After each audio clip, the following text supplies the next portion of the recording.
그 콘도니까 콘도 그 어소시에이션에서 바깥을 닦아준다는 거예요. 얼마나 할렐루야야. 그래서 기다렸는데 진짜 바깥을 잘 닦아줬어요. 그래서 얼마 전에 이렇게 바깥을 이렇게 보면서 너무 깨끗한 윈도우를 보면서 아 너무 깨끗하다 좋다 그러는데 아직도 더러운 거예요.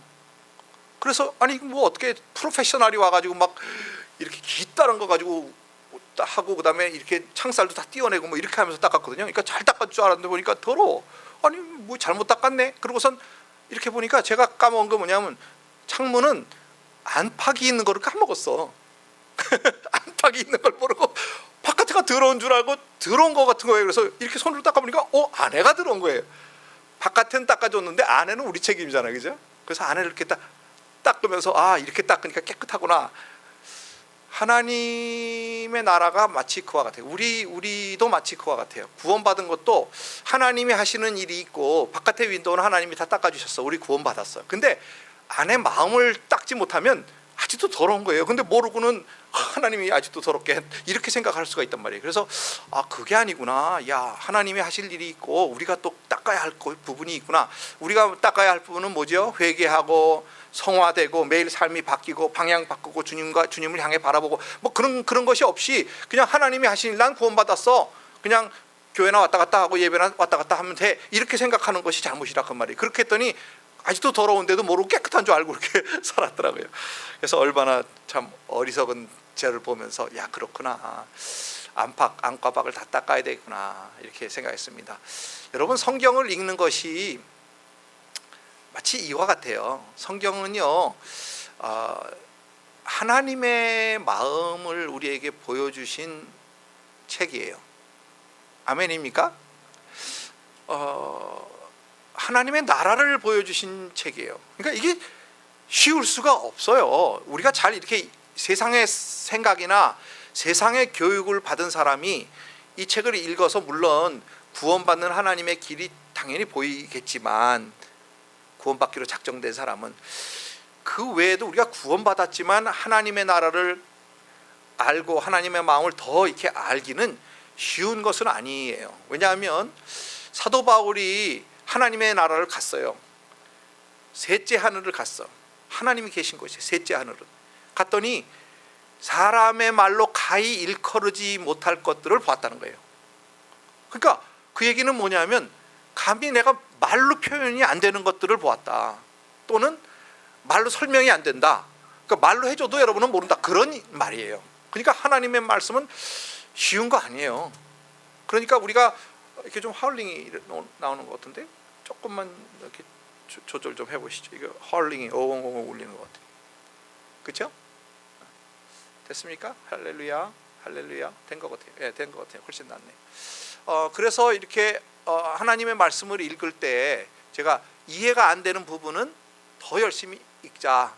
그래도 안 읽어지면요. 사실은 읽어질 때까지 읽는 것이 정답이지만 그냥 넘어가는 게 좋아. 넘어가는 게 좋아. 근데 그거를 갖다가 너무 이렇게 거기에 이렇게 시간을 너무 많이 들이는 것은 옳지 않아요. 왜냐하면 오늘 제가 여러분에게 하나님의 말씀을 읽는 그 방법을 좀 가르쳐 드리려고 그래요. 방법을. 그래서 오늘 사실은 베드로전서를 우리가 읽었는데 이 베드로전서는요 하나님의 말씀은 이제 여러 권의 책으로 되어 있잖아요. 66권의 책으로. 근데 그 책마다 읽어야 하는 방향이 조금씩 다른 거예요. 그러니까 똑같은 마음으로 읽으면은 안 깨달아질 수가 많아요. 그래서 먼저 이 하나님의 66권 책 중에서 역사를 움직여 가시는 하나님의 손을 보려면 역사의 흐름을 좀 알아야 되고요. 그러니까 창출민수 사삼왕 대라느 거기까지가 구약의 이렇게 역사의 흐름이고요. 신약의 역사의 흐름은 사실은 사복음서하고 사도행전밖에는 흐름이 없어요. 다 시간이 안 흘러가는 성경들이에요. 그러니까 그거는 다 시간이 흘러가는 역사 속으로 집어넣어야 말씀이 되는 거예요. 근데 사실 이 베드로전서는요 사도행전 가운데서 성도들의 고난이 극심할 때 이야기예요. 그러면서 베드로가 우리가 세상의 소망을 두고 살아가기는 너무나 세상이 어둡고 악하고 우리를 핍박하니까 하나님의 세계를 바라보면서 하나님의 세계의 소망을 가지고 살아가세요 라고 하는 책이 베드로전서란 말이에요.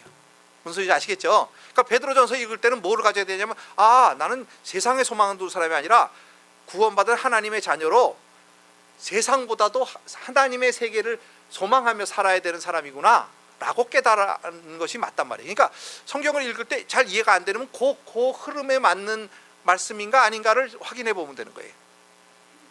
아시겠습니까? 그러니까 성경을 읽을 때 그 흐름에 맞아야 아멘 되는 거야, 여기서는. 그러니까 베드로전서 읽을 때는 우리가 지금 고난 가운데 있고 역경 가운데 있고 어려움 가운데 있고 세상은 이렇게 어두워져 가지만 그래도 우리는 하나님의 구원받은 하나님의 자녀니까 하나님의 구원받은 자녀답게 멋지게 살아야지, 세상의 소망 두는 것보다 천국의 소망을 두고 살아야지, 이렇게 생각하면 그것이 깨달아지면 맞는 거다, 그 말이에요. 아멘입니까? 그래서 오늘 말씀은요, 그러니까 성경은요, 그러니까 하나님의 그 마음이 있어. 하나님의 마음을 성경에서 읽어지시면 성경을 제대로 읽는 거예요.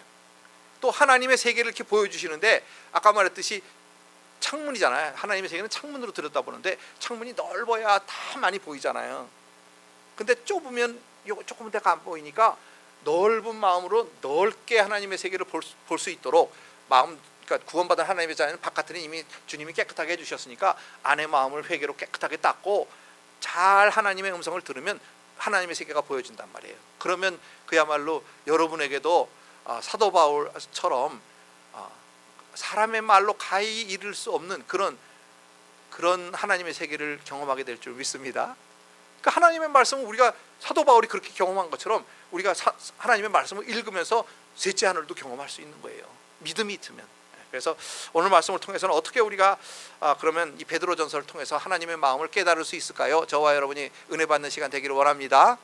첫째는요, 성경은 좀 비밀이에요. 아까 말했듯이 하나님이 마음을 열어주시는 거니까 하나님의 마음이 얼마나 놀라우신 분이에요. 우리가 생각하는 그거 가지고 하나님의 마음을 이해하려고 그러면 안 되는 거죠. 우리가 어렸을 때 아버지의 마음을 이해 못하잖아. 아버지는 자꾸 엄마가 잔소리하고 부모가 잔소리하는 이유가 뭐라고 생각할까요? 나를 괴롭히려고 그러는다, 이렇게 생각해요, 우리는 어렸을 때는. 그러니까 막 싫은 거야. 근데 사실 가만 생각해 보면 아버지 마음을 이해하고 나면 저렇게 나한테 그렇게 쓴소리 하시는 이유가 내가 잘 되라 그러는 거구나 라고 알게 되잖아요. 그게 성숙해지는 거거든요. 그것처럼 하나님의 마음도 우리가 잘 몰라. 근데 성숙해진 성도는요, 하나님의 마음을 알게 된단 말이에요. 그래서 첫 번째는요, 하나님의 마음을 알고 하나님의 세계를 아는 것은 참 비밀이구나, 내가 지금까지 생각하는 그런 거와 좀 다를 수가 있구나 하는 것을 좀 알으셔야 돼요. 그래서요, 우리가 처음에 여기 18절부터 20절에 보면요, 참 이게 그 신약 성경에서도 제일 그러니까 해석하기가 어려운 구절들이 나오는데, 여기 그리스도께서 한번 죄를 위하여 죽으사 의인으로서 불의한 자를 대신하였으니 이는 우리를 하나님 앞으로 인도하려 하심이라. 이건 다 우리가 아는 거잖아요, 그죠? 육체로는 죽임을 당하시고 영으로는 살림을 받으셨으니, 그 다음 구절이 이제 우리가 정말 어려워하는 거예요. 저가 또한 영으로 옥에 있는 영들에게 전파하시니라. 그리고 그 20절에 보니까 그들은 전에 노아의 방주 예비할 동안 하나님이 오래 참고 기다리실 때에 순종치 아니하던 자들이라. 방주에서 물로 말미암아 구원을 얻은 자가 몇 명뿐이니 곧 8명이라. 이거는요, 성경에서도 너무나 해석하기가 어려워서 마르틴 루터가, 종교개혁을 한 마르틴 루터가 나는 이 구절은 잘 모르겠다, 나는 이 구절은 정말 잘 모르겠다, 그렇게 고백한 말씀이에요. 그거 얼마나 어려워. 마르틴 루터가 모르는 거 우리가 알겠어요, 그죠? 근데 여러분이 알고 싶으면 어떻게 하라 그랬죠? 100번 읽으면 된다니까. 100번 읽으면요, 성경이 이렇게, 근데 그 구절만 100% 읽으면 안 되고 전체적인, 그러니까 한 장 전, 고장 후 요거를 쭉 읽어야 돼요, 100번. 그러면요, 성경이 읽어지는 거예요. 요거는요, 너무나 그러니까 여러 가지 학설도 있고 여러 가지 깨달음도 있고, 그래서 사실 어떤 게 맞는 건지 잘 몰라. 제가 또 깨달은 것도 있어요. 근데 여러분에게 말씀해 드리는 게 별로 중요하지가 않아. 왜 그냐 하면요, 아까 말했듯이 성경에서 말씀하시고자 하는 중요한 점이 있는데 그 중요한 것을 우리가 받아들이면 되는 거지, 하나님이 하나님의 세계를 이렇게 열어 보여주시는데 우리가 설명할 수 없는 말씀을 하신단 말이에요. 여기서 이게 좀 우리가 설명할 수 없는 말을 하시는 거거든요. 왜냐하면 우리가 알기로는 한 번 죽으면 그거는 지옥이고, 그렇죠? 아멘. 사람이 한 번 죽은 것은 이렇게 결정돼 있어서 죽으면 지옥 가는 거고, 지옥 갔다는 다시 나올 수도 없고, 그러니까 우리가 살아있는 동안만 예수 그리스도를 구주로 영접할 수 있는데, 여기서 말하는 건 좀 달라요. 그죠? 어떻게 달라요? 홍수 전과 홍수 후가 좀 다른 것처럼 말씀하시는 거예요.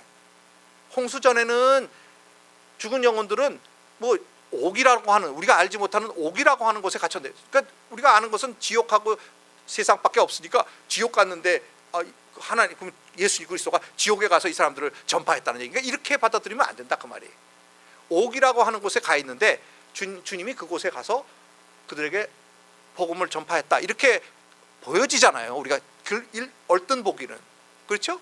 그리고 그 4절에서도 나오는데, 4절에 뭐라 그러냐면 여기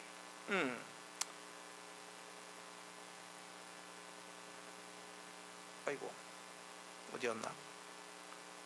4장에서 여기 5절 6절, 저희가 산자와 죽은 자 심판하기를 예비하신 자에게 직고하리라. 이를 위하여 죽은 자들에게도 복음이 전파되었으니. 요 말은 이해가 안 되는 말이란 말이에요. 죽은 자에게 어떻게 복음이 전파돼? 우리가 알기로는 살아있는 동안만 복음을 전파할 수 있고 믿을 수 있다고 그렇게 알았잖아요. 그러니까 여기는 우리가 알 수 없는 하나님의 영역이야. 그러니까 그거를 알으려면 아까 말했듯이 한 100번 이상 읽어야 이게 말씀이 깨달아져요. 근데 그 깨달았다고 해서 그게 중요한 게 아니야. 사도 바울이요 3층천을 가봤는데 그게 중요하다 그러면 우리에게 다 설명을 해주셨겠지. 근데 안 말하시잖아. 왜 안 말하죠? 중요하지 않아. 사람의 말로 가히 이룰 수 없는, 우리가 깨달을 수 없는, 우리가 알 수 없는 그런 하나님의 세계가 있다는 것만 아는 거예요. 그것만 말씀해 주시는 거예요. 이것도 마찬가지. 우리가 이해할 수 없는 하나님의 세계가 있는데 그게 중요한 게 아니라는 거예요. 여기서 그게 중요한 게 아니다. 뭐가 중요하냐? 하나님은요 육체보다 영을 더 중요하게 생각하시는 분이다, 그런 말이에요. 우리는요 영이 중요한 사람들이에요. 눈에 보이는 것이 중요한 것보다는요, 뭐 눈에 보이는 거 중요하지. 아까 우리가 장로님 기도하신 것처럼 건강도 중요해요. 건강해야 우리가 뭐 할 수 있으니까. 근데 구원받은 사람은요 육신이 중요한 것보다는 영이 훨씬 더 중요하다, 이렇게 알아야 된단 말이에요. 그래서 오늘 그 성경의 비밀, 이런 이상한 이야기를 하시는 이유는 뭐냐? 영이 중요하다는 말씀을 하시는 거예요. 영이 중요하다. 그래서 여기 18절 20절 다시 한번 읽어보면요, 여기 그리스도께서 한 번 죄를 위하여 단번에 죽으시고 의인으로서 불의한 자 우리를 대신하셔 죽으신 것은 이는 우리를 하나님 앞으로 인도하시려고, 구원하시려고 하심이라. 육체로는 죽임을 당하시고 영으로는 살림을 받으신 이유가 뭐냐? 영이 중요하다는 거예요. 그러니까 우리도 육체도 구원받은 거, 사실은 우리는 육체도 구원받은 사람들이에요. 아멘입니까? 그래서 주님이 오실 때 이 육이 변하여서 영의 몸으로, 영체로 바뀌어요. 그러니까 몸도 구원받은 사람들이지. 근데 그 몸이 구원받는 것보다 더 중요한 것은 뭐냐? 영이 구원받는 거다, 그런 말이에요. 그래서 영이 중요하다는 말씀을 지금 하고 있는 거예요. 그러니까 성경에서요 하나님의 마음을 이렇게 읽을 수 있어야 성경을 읽는 거지. 전체가 다 이렇게 다 이해가 되면 좋지만 이해가 안 되는 구절이 있다면 물론 그게 하나님의 비밀이에요. 그렇지만 중요하지 않을 수도 있단 말이에요. 그 비밀이 여러분에게 중요하지 않을 수 있는데, 그 왜 그냐?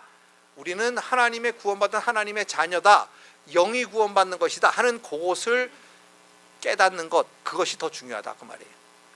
아멘입니까? 그러니까 뭐가 중요한지를 깨달아야 돼요. 역사서는요 역사의 흐름이 중요해요. 그렇지만 우리가 알다시피 에스더서 읽는데 6장 7장 4 6장 끝나고 7장 사이가 막 60년이 휙 지나갔는데 한 장에서 그 후에 이렇게 나오는 거예요. 하나님의 관심은 시간 지나간 거에 없다, 그 말이잖아요. 하나님의 관심이 어디에 있어요? 구원받을 하나님의 자녀에게, 예수 그리스도에게 있다, 그 말이에요. 그러니까 어디에 하나님의 관심이 있는가, 마음이 있는가, 그거를 보면 이 성경 전체가 다 중요한 부분과 안 중요한, 물론 안 중요한 부분이 어디 있겠어요. 하나님의 말씀은 다 중요하지. 근데 하나님의 말씀은요 사실을 기록하기 위해서 애쓴 것보다는 진리를 기록하기 위해서 애쓴 책이에요. 사실이 중요하지 않고 사실을 대로 기록하지 않았다는 말이 아니에요. 근데 사실보다 더 중요한 건 진리라고 말이에요. 여러분, 우리 눈의 사실은요, 사실이 아닐 수 있어요. 우리 눈은요, 정말 정확하지가 않거든. 저는 저번에 이렇게 그림을 보여주는데, 이렇게 줄을 이렇게 여기는 조그맣게 긋고 여기는 크게 거놓고요, 똑바른 길을 이렇게 했는데, 이상하게 여기 있는 게 더 커 보여. 똑같은 그 좁이로 하는데 이렇게 이쪽으로 가니까 더 커 보이더라고요. 눈이요, 정확하지가 않아. 우리 사람 눈은요, 정확하지가 않아. 하나님의 진리를 보는 사람의 눈도 정확하지가 않아요. 육체의 눈으로 보면요, 잘못 볼 수가 있어요. 우리가 육체의 눈으로 보는 걸 사실이라 그러잖아요. 사실. 근데 하나님의 나라는 사실을 넘어서는 거라 그 말이에요. 쉽게 예를 들면, 우리 주님이 포로 귀환한 사람들을 36,200명이 돌아왔다 이렇게 기록했으면, 어느 책에는 32,600명이라고, 어느 책에는 32,602명이라 그랬다 그럽시다. 그러면 그 두 명이 왜 이렇게 틀리냐? 오류가 있는 게 아니라 그 말이에요. 하나님의 말씀은 1.1획도 오류가 없습니다. 그럼 왜 틀리냐? 여기서는 사람의 눈에 보이는 걸로 기록을 했고, 여기는 하나님의 눈에 보이는 걸로 기록했단 말이에요. 하나님의 눈에는 뱃속에 있는 아기까지 다 보이는 거예요. 뱃속에 한 달 된 아기가 우리가 보여요? 안 보여요? 근데 하나님은요, 모르지. 일주일부터 사람으로 치는지 잉태한 순간 사람으로 인정하시는지 모르죠, 우리는. 근데 하나님의 눈은 그 아이들까지 다 본다고 말이에요. 그러니까 사람 수가 틀리지. 무슨 소리인지 알겠죠? 그러니까 꼭 그렇다는 게 아니라 예를 들은 거야. 사실과 진리의 얘기에 대해서. 그러니까 성경을 읽을 때 우리가 우리 생각을 맞다고 우기면 안 돼. 하나님의 말씀이 맞고 나는 틀리다 이렇게 생각하는 그런 여러분들 되시길 축원합니다. 그러니까 내가 오해가 되고 이해가 안 되고 뭐 이러지? 이거 하나님의 책이 좀 이상하네, 오류 같으네 이러면요, 그거는 내가 틀린 거라고 이렇게 믿는 거야. 아멘. 그게 하나님의 말씀을 믿는 사람이야. 그러니까 하나님의 말씀은 진리고 틀림이 1.1획도 틀림이 없으니까 이거 내가 뭘 잘못 봤구나, 아니면 내가 모르는 게 세계가 있구나라고 성경을 읽으시기를 예수님으로 축원합니다. 그게 제일 중요한 거예요. 그래서 오늘 제가 성경 읽는 방법에 대해서는 바로 그거예요. 두 번째는요, 여기 21절부터 22절인데, 여기 아까 왜 영이 중요하냐 그랬잖아요. 그러니까 물에 빠져 죽은 사람이요, 얼마나 많았을까? 이거는 이제 한번 여러분의 상상력을, 세상에 물에 빠져 죽은 사람이 얼마나 되고 구원받은 사람은 8명 뿐이라 그랬잖아요. 세상에 8명 구원받고 나머지 사람은 다 죽었는데 그 사람들이 얼마나 많이 죽었겠냐 이 말이에요. 엄청난 수가 죽었어요. 그때 당시는요, 사람이 오래 살았어. 막 900년 이렇게 살았잖아요. 900년 살면서 아기를 낳았으니까 어마어마하게 많은 수가, 아마 지금 지구에 있는 수보다 더 많지 않았을까, 저는 그렇게 생각이 돼. 그러니까 지금 70억, 65억, 70억 그렇죠? 근데 우리 이민학 집사님이 있었어야 그걸 말해주는 건데 60억 맞나? 60억, 70억? 그렇게 많은 수가 보다도 더 많은 사람이 죽었단 말이에요. 구원받은 사람 몇 명? 8명. 그러니까 여러분, 구원받는 게 얼마나 어려운 일인가, 요거는 깨달아야 돼. 영이 구원받는 거 어렵고요, 우리가 살아서 육체가 구원받는 것도 어려운 일이에요. 그래서 어렵다는 걸 깨달으시고, 그 다음에 여기 우리가 여기 21절 22절 보면요, 여기 이제 하나님의 세계를 말해주는 이야기가 나오는데, 물은 예수 그리스도의 부활하심으로 말미암아 이제 너희를 구원하는 편이 곧 세례라. 물이 세례라는 거예요. 물이 세례다. 물로 세례 받잖아요, 우리가. 그래서 물에 잠기면 죽었고, 물에서 이렇게 건져내면 살았고, 그렇죠? 아멘. 홍수가 와서 다 죽었는데 방주 안에 들어간 사람은 방주가 물에서 탁 밀어내니까 물 위로 확 나오면서 살았어. 그래서 세례라 이거예요. 그래서 물은 여기 예수 그리스도의 부활하심으로, 그러니까 예수 그리스도의 부활이 뭐냐면 바로 그거예요. 예수께서 죽고 부활하셨다, 살았다. 우리가 물 속에 빠져서 죽고 세례 받을 때 죽고 다시 살았다, 그 이야기예요. 그래서 여기 예수 그리스도의 부활하심으로 말미암아 이제 너희를 구원하는 편이 곧 세례라. 세례 받아야 구원받는다, 그 얘기가 아닙니다, 여러분. 세례 받았다는 것이 무슨 상징인가, 무슨 의미인가 하는 이야기예요. 곧 세례라 육체의 더러운 것을 제하여 버림이 아니요 오직 선한 양심이 하나님을 향하여 찾아가는 것이라. 그러니까 세례 받으면 내가 육체가 깨끗해지는 것이 아니라, 물로 나 더러운 걸 깨끗하게 씻는 것이 아니라 내 양심이 새로워져서 하나님을 찾아가는 것이다 라고 이렇게 써 있는 거예요. 아멘? 그렇게 이해가 되죠? 저는 하늘에 오르사 하나님 우편에 계시니 천사들과 권세들과 능력들이 저에게 순복하느니라. 요거가 중요한 거예요. 이제 하나님 예수 그리스도께서 모든 사역, 십자가에서 죽으시고 부활하시고 승천하셔서 하나님 우편에 앉으셨다. 그 얘기는 뭐냐면 예수님이 하실 일은 모두 완성되었다. 바깥의 윈도우는 다 닦아졌다. 우리는 이미 구원받았다. 그런 이야기예요. 그리고 하나님이 예수 그리스도께서 하나님의 영광을, 권세를 회복하셨기 때문에 이제는요 여기 천사와 권세와 능력들이 저에게 순복하느니라. 이 얘기는 뭐냐면요, 여러분 영의 세계는, 그러니까 하나님의 말을 듣는 선한 영들이 있고 하나님을 대적하는 악한 영들이 있잖아요. 그렇죠? 근데 지금 천사와 권세와 여기 능력이라는 것은 이 선한 하나님의 천사들 영들뿐만 아니라 악한 영들도 예수 그리스도께 순복한다는 거예요. 그러니까 모든 우주의 모든 것이 예수 그리스도, 하나님의 영광을 회복하신 하나님 우편에 앉으신 예수 그리스도에게 순복하느니라. 요거는요 아멘 해야 돼. 그러니까 순복 안 하는 종류가 한 가지 있는데 인간이야. 요 인간만 순복을 안 하는 거예요. 아니 하나님이 다 구원해 주셨다고, 윈도우 다 닦아놨다, 이제 네 윈도우만 닦으면 된다 이러는데도 순복을 안 해. 그게 인간이라니까요. 얼마나 악한 존재가 인간인지 악한 마귀들도 이제는 예수 그리스도께 순복해야 돼. 왜냐하면 그분은 하나님이시거든. 여러분은 하나님의 자녀니까 순복하시기를 축원합니다. 네. 그 순복하는 게 뭐냐면 여기서 선한 양심이 회복되는 거예요. 그래서 그 선한 양심이라는 건 뭐냐면요, 하나님 믿는 사람은 선한 양심이 있어야 돼. 선한 양심은요, 쉽게 말하면 다른 사람이 잘 될 때 배가 아픈 사람은 악한 양심이야.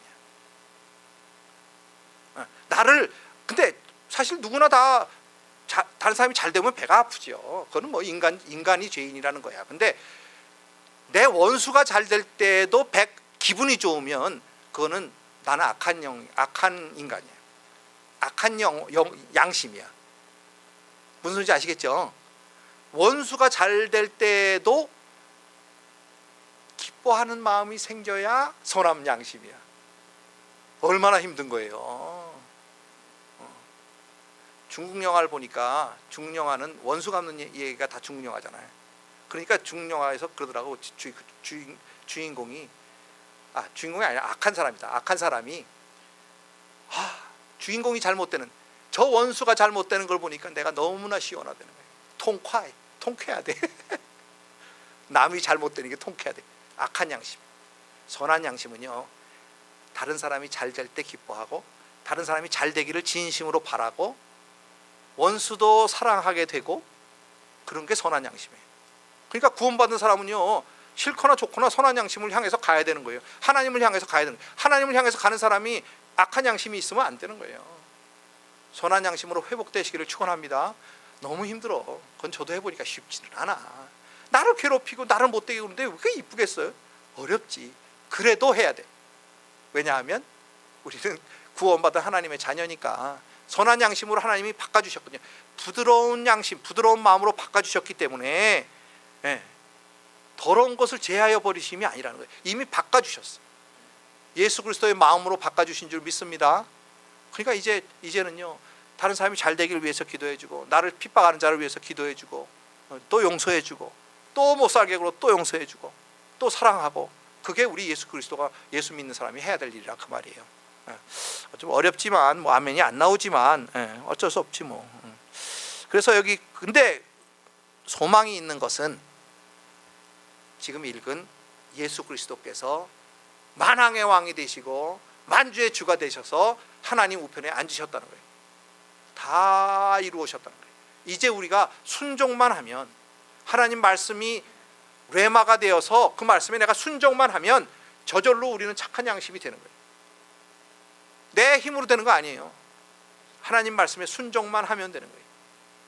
근데 우리가 가만히 있다고 되는 게 아니잖아. 또 윈도우를 닦아야 된다니까.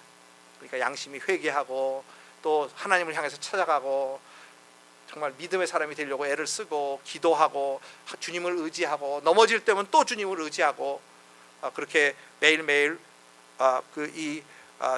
주님의 부활하시고 완전하시고 또 여기 지금 권세를 회복하시고 능력을 회복하신 그것을 믿는 그런 여러분들 되시기 위해서 축원합니다. 그래서 여기 베드로전서 1장 19절에 오직 흠없고 점없는 어린 양 같은 그리스도의 보배로운 피로 우리를 구원해 주셨다는 거예요. 또 여기 로마서 9장에 보니까 기록된 바 보라 내가 부딪히는 돌과 거치는 반석을 시온에 두노니 저를 믿는 자는 부끄러움을 당치 아니라 함과 같으니라. 요게 바로 부딪히는 돌과 거치는 반석이 뭐냐면요, 말씀에 순종하는 자에게는 이 길이요 하나님의 말씀이 잘 이해가 돼. 근데 만약에 불순종하는 마음이 조금 있잖아요, 악한 마음이 조금 있잖아요. 그러면 아까 그런 말씀 있잖아.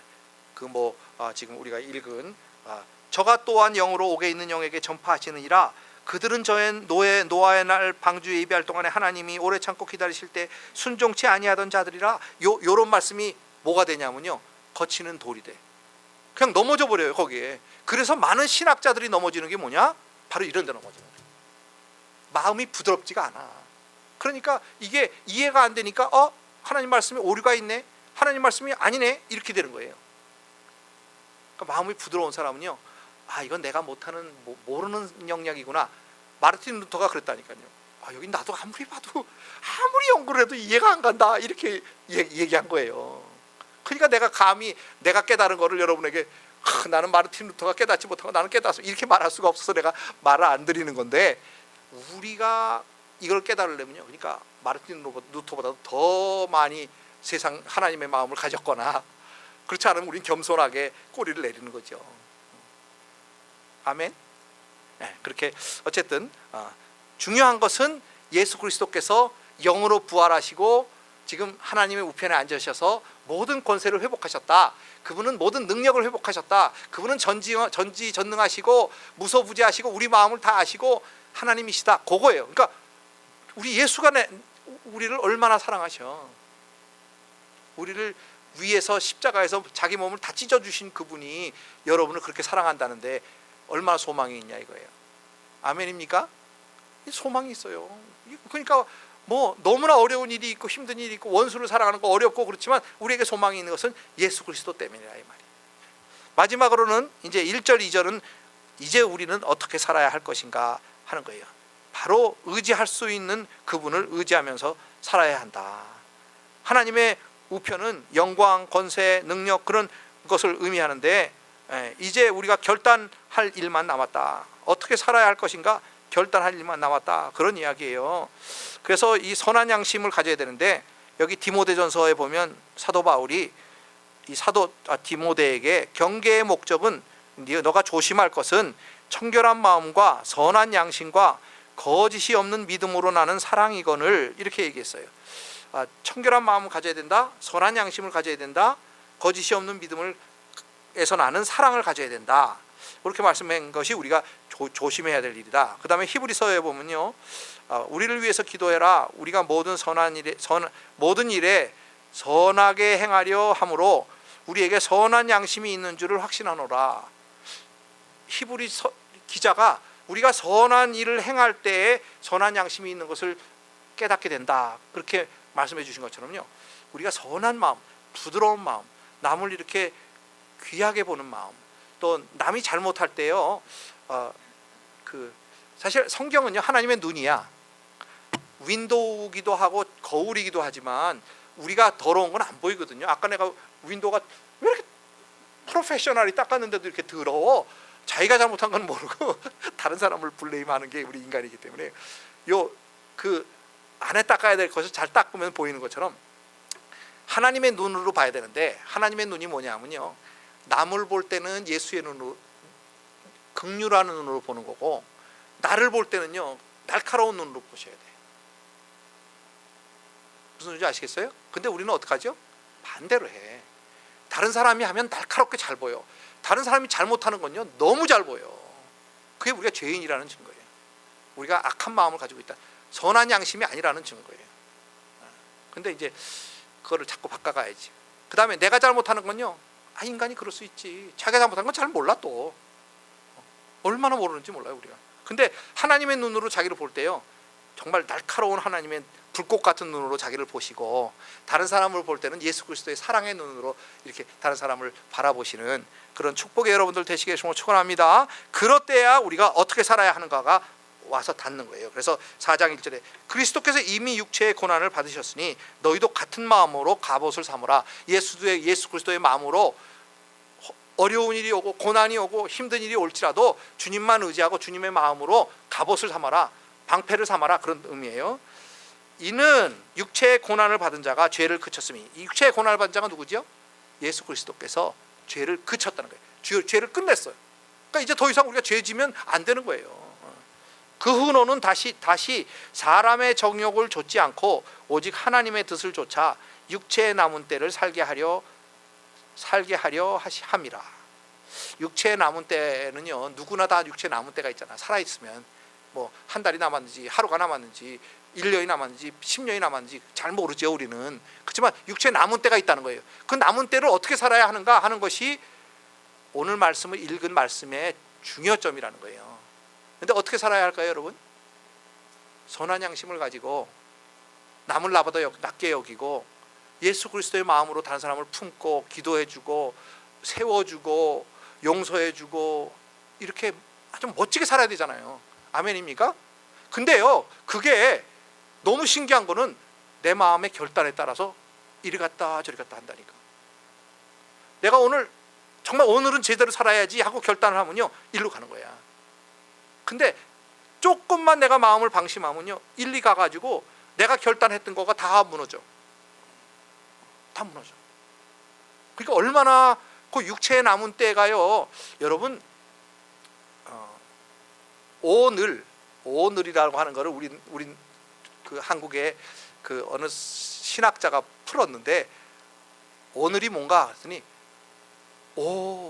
지금, 그게 지금이래. 지금이 늘 있는 게 오늘이라는 거예요. 그 얘기는 뭐냐면, 여러분, 나는 이제 조금만 있으면 참 좋은 사람이 될 것 같아, 조금만 있으면 믿음의 사람이 될 것, 아니라는 거야. 오늘 내가 믿음의 사람인가가 내가 5년 후에 10년 후에 믿음의 사람으로 성장하는가가 결정이 되는 거지. 오늘은 그냥 나 오늘 힘드니까 그냥 오늘은 그냥 대강 이런 사람은요 10년 후에도 대강이야. 무슨 소리인지 알겠죠?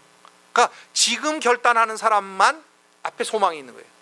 지금 오늘이야 뭐 다 갔는데, 아니에요. 오늘이라니까. 지금 늘.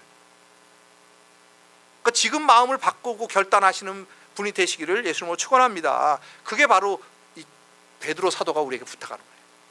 오늘 너희가 결단하라는 거예요. 그 후로는 다시 사람의 정욕을 쫓지 아니하고 내 생각대로, 내 욕심대로, 내 성질대로, 내 뜻대로 막 내 마음대로 살지 않겠다 결단하시기를 예수님으로 축원합니다. 그래야 남은 육체의 때가 하나님의 뜻으로 살아가는 육체가 때가 되는 거예요. 육체의 남은 때가. 그러니까 이제 말씀을 맺도록 하겠습니다. 눈에 보이는 거 아닌 거 성경을 읽을 때 찾으세요.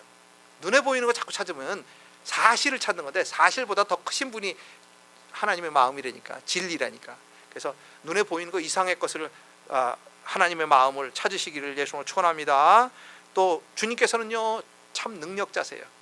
예수 그리스도께서 하나님이시고 전지하시고 전능하시고 무소하시고 부재하신 그런 전능하신 하나님이신 것을 믿으시기 바랍니다. 그분을 의지하면요 절대로 우리는 넘어지지 않아. 그분만 의지하면요 우리는 절대로 실수할 수 없어. 실패할 수가 없어요. 예수 그리스도를 믿는 자는 실패가 없습니다. 마지막으로는 이제 남은 육체의 때를 잘 선택하시기를 예수님으로 축원합니다. 지금 선택하세요. 나는 이제부터 정말 선한 양심을 가지고 살아야지. 예수 그리스도의 마음을 가지고 살아야지. 이제는 육체대로 살지 말아야지. 정욕대로 살지 말아야지. 결단하시고 오늘이 늘 지속되시는 그런 축복의 여러분들 되시길 정말 축원합니다. 기도하겠습니다. 사랑하는 아버지 감사합니다.